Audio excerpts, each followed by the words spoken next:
సరే ఈ ఈ పాయింట్ పక్కన పెడితే మీకు ఒక క్వశ్చన్ ఉంది. అది యాక్చువల్లీ పర్సనల్ ఇంటర్వ్యూలోనే అడుగుదాం అనుకోను గానీ, మనం రీసెంట్‌గా ఒక సినిమాది మనం ప్రమోషన్ చేసాం 'బార్బరిక్'.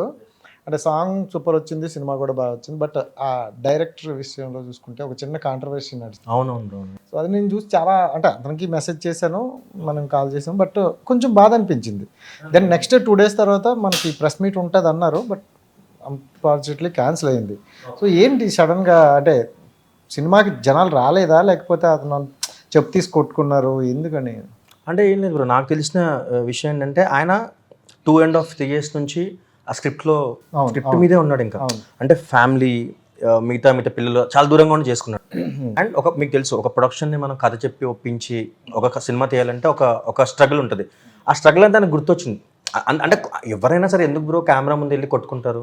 ఆయన నిజంగా చెప్పాలంటే ఆయన తీసే సినిమాకి వచ్చిన జనాలకి అంటే ఆ కంపారిజన్ తక్కువే. అంటే మరీ తీసిపడే సినిమా అయితే కాదు. మీకు మీరు చూసారు తీసిపడే అంటే ఏంటారు దీనికోసం ఎందుకు కొట్టుకున్నారా అనేలా కాదు. మంచి కంటెంటే. సత్యరాజ్ గారు, ఉదయ్ భాను గారు, వశిష్ఠ మంచి కాస్టింగ్ అంతా ఉంది. మేఘన వీళ్ళందరూ, కార్తీక్ అంది మంచి కాస్టింగ్.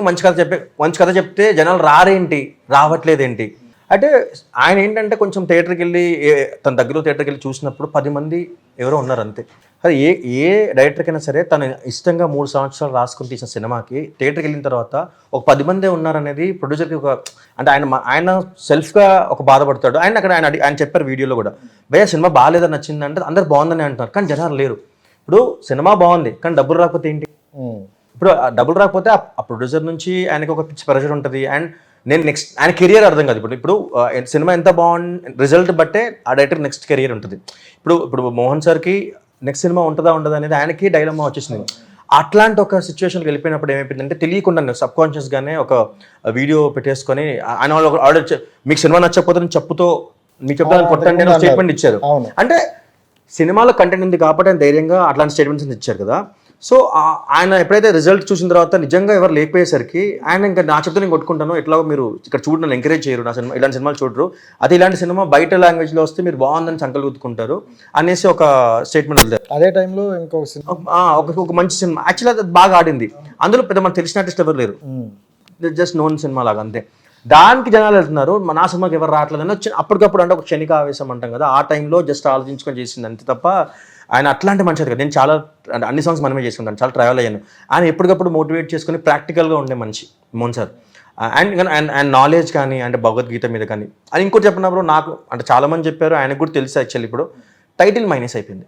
త్రిబాంధారి బార్బరిక్ అనేది చాలా ఇప్పుడు మీరు అప్పుడు కాంతాన్ సినిమా ఉంది, కొత్త లోకాన్ సినిమా, కొత్త లోక నార్మల్ వర్డ్, త్రిబాంధారి బార్బరిక్ అంటే ఇది పేరే ఎట్లుంది సినిమా. ఇప్పుడు మనం యూత్ అంత ఇంట్రెస్ట్ చూపారు, అది ఫిక్షనల్ మూవీయా లేకపోతే మనకు అర్థం కాదేమో ఆ గ్రాంధికం అని అనుకున్నారు. సో టైటిల్ ఎక్కకపోవడం వల్ల సినిమా థియేటర్కి ఎవరు లేరు.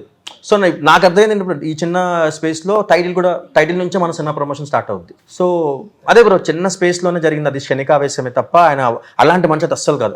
ఆయనకున్న విల్ పవర్ కానీ నాలెడ్జ్ కానీ నెక్స్ట్ లెవెల్. నెక్స్ట్ సినిమాతో ఆయన ప్రూవ్ చేసుకుంటారు తప్పకుండా. నేను కూడా అడగడానికి కారణం ఏంటంటే ఆ ప్రమోషన్లో మనం కూడా పార్ట్ అయ్యాం కాబట్టి మనకు తెలుసు, అదంతా చూసాం. నెక్స్ట్ సినిమా మోహన్ సార్ ఏంటో మీరు చూస్తారు, ఇట్లాంటివి ఉండవు.